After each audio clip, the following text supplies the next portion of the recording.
Hi అండి, welcome to our channel smart Akshara.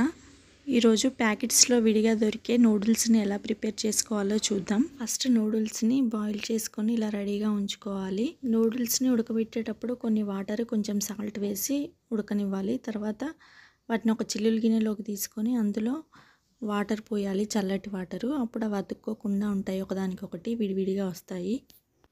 Next stove మీద ఒక కళాయి పెట్టుకుని అందులో ఆనియన్స్, పచ్చిమిర్చి, క్యారెట్ ముక్కలు వేయాలి. ఇవి వేగడానికి ఇందులో కొంచెం సాల్ట్ వేసి అటు ఇటు కలుపుతూ కొద్దిసేపు వేగనివ్వాలి. నెక్స్ట్ ఇందులో అల్లం వెల్లుల్లి పేస్ట్ 1 స్పూన్ దాకా వేయాలి. నెక్స్ట్ ఇందులో ఒక 1/2 స్పూన్ దాకా పసుపు వేయాలి. నెక్స్ట్ వీటన్నిటిని ఒకసారి కలపాలి.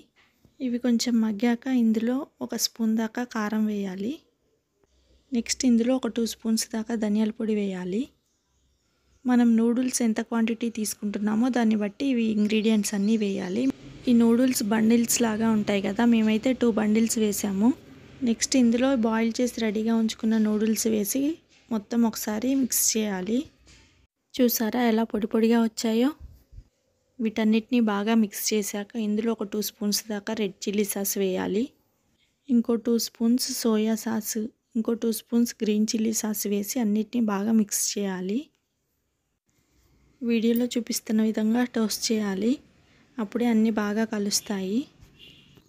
ఒకసారి సాల్ట్ చెక్ చేసుకొని సాల్ట్ కూడా వేసి మళ్ళీ ఒకసారి మిక్స్ చేయాలి.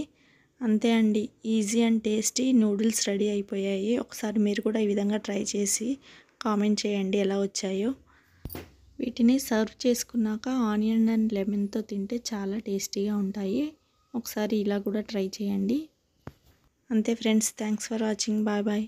ఈ వీడియో కనుక మీకు నచ్చినట్టయితే లైక్ చేయండి, షేర్ చేయండి, సబ్స్క్రైబ్ చేయండి, పక్కనున్న బెల్ ఐకాన్ని క్లిక్ చేయండి. Bye bye friends.